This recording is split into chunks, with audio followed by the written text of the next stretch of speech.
Pernah nggak sih kalian lihat jembatan atau gedung pencakar langit yang tinggi banget terus mikir, gimana caranya para insinyur bisa seyakin itu kalau bangunan ini nggak akan runtuh? Ternyata ada semacam kode rahasia di baliknya. Dan hari ini kita akan coba pecahkan kode itu bareng-bareng. Nah, ini dia pertanyaan utamanya. Ini bukan sekedar kira-kira atau untung-untungan. Ada metode yang sangat presisi buat memastikan setiap struktur yang kita pakai sehari-hari, mulai dari rak buku di kamar sampai jembatan raksasa, itu benar-benar aman. Oke, kita mulai ya. Semuanya itu berawal dari satu konsep yang paling dasar, pencarian akan stabilitas. Ini tuh benar-benar syarat mutlak, nggak bisa ditawar. Sebuah struktur yang nggak stabil meskipun kelihatannya seimbang sesaat, itu nggak bisa dianalisis, apalagi digunakan. Jadi stabilitas itu adalah titik awal dari segala-galanya di dunia rekayasa struktur. Nah, ini dia teka-teki pertama yang harus dipecahkan para insinyur. Struktur yang disebut statis tertentu ini adalah sistem yang paling dasar dan paling gampang diprediksi. Artinya, jumlah gaya misterius yang belum kita tahu, kayak gaya penahan di tumbuhannya, jumlahnya pas sama persis dengan jumlah alat atau persamaan yang kita punya buat menyelesaikannya. Semuanya klop. Jadi, apa sih sebenarnya alat atau persamaan keseimbangan itu? Yuk kita bedah kode rahasia yang menjaga semuanya tetap kokoh berdiri. Untuk struktur dua dimensi manapun, entah itu jembatan atau portal, semuanya cuma berujung pada 3 aturan keseimbangan yang simple tapi super kuat. Cuma 3, nggak lebih. Kalau sebuah struktur bisa memenuhi ketiganya, dia pasti seimbang. Nah, ini dia aturannya. Coba deh kita lihat. Ini sebenarnya intuitif banget loh. Pertama, semua gaya dorong ke kanan dan ke kiri harus seimbang, jadi strukturnya nggak bakal geser. Kedua, semua gaya ke atas dan ke bawah juga harus seimbang, jadi dia nggak terbang atau ambruk. Dan yang ketiga, semua gaya yang mau memutar struktur harus saling meniadakan, jadi dia nggak akan terguling. Simpel kan? Nah, intinya tuh gini. Kita punya 3 alat atau persamaan. Itu artinya kita cuma bisa memecahkan teka-teki struktur yang punya pas 3 gaya yang nggak diketahui. Kalau jumlahnya cocok, 3 banding 3, maka struktur itu disebut statis tertentu. Ini adalah cara para insinyur melakukan pengecekan paling pertama dan paling cepat. Cara sebuah struktur nyambung ke tanah atau tumpuannya, itu yang nentuin berapa banyak gaya tak dikenal yang muncul. Coba bayangin deh, tumpuan roll itu kayak roda di bawah lemari. Dia bisa geser ke samping, tapi nahan beban dari atas. Kalau tumpuan sendi, itu mirip engsel pintu. Dia nahan beban dari atas dan samping, tapi masih bisa muter. Nah, yang paling kuat, tumpuan jepit. Itu kayak akar pohon. Dia nahan semuanya. Gaya vertikal, horizontal, plus gaya putar atau momen. Oke, sekarang kita lihat gimana kode keseimbangan tadi berlaku buat beberapa blok bangunan paling umum yang ada di dunia struktur.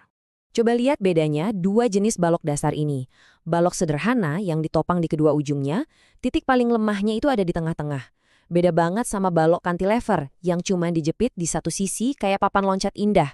Tekanan terbesarnya justru ada di titik jepitnya itu. Jadi, jenis tumpuan itu benar-benar mengubah total perilaku sebuah struktur. Nah, kalau buat rangka batang atau truss yang sering kita lihat di atap atau jembatan, dia punya kode stabilitas khususnya sendiri.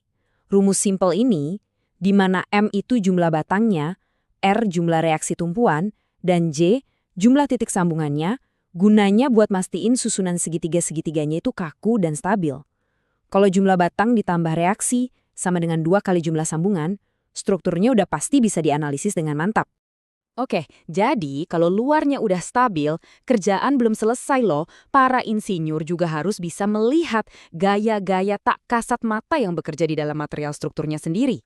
Coba bayangin gini, gaya geser itu adalah gaya yang seolah-olah mau menggunting atau memotong baloknya secara vertikal. Sementara itu, momen lentur adalah gaya yang mau membengkokkan atau mematahkan balok itu. Keduanya ini muncul di sepanjang balok sebagai perlawanan terhadap beban yang ada di atasnya. Dan ini dia salah satu aturan emas dalam analisis struktur. Aturan ini ngasih tahu cara jenius buat nemuin titik paling rawan di dalam balok.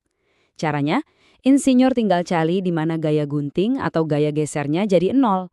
Kenapa? Karena tepat disitulah gaya patah atau momen lenturnya mencapai puncak. Itulah titik paling kritisnya. Yang keren tuh, ternyata jenis beban yang beda-beda itu menciptakan pola gaya internal yang bisa ditebak. Beban terpusat misalnya kayak ada orang berdiri di satu titik, itu bakal bikin perubahan mendadak di diagram gayanya. Beda sama beban merata, kayak tumpukan salju di atap, yang bakal bikin kurva yang lebih mulus. Nah, para insinyur pakai pola-pola ini buat memetakan di mana aja titik-titik stres di seluruh struktur. Oke, teori udah cukup. Sekarang, mari kita sambungkan semua ini ke dunia di sekitar kita. Di mana aja sih kita bisa lihat prinsip-prinsip ini bekerja? Percaya atau enggak, balok tumpuan sederhana itu ada di mana-mana, seringkali tersembunyi. Tiap kali kita jalan di lantai 2 rumah, kita itu sebenarnya lagi jalan di atas puluhan balok sederhana yang membentang dari dinding ke dinding.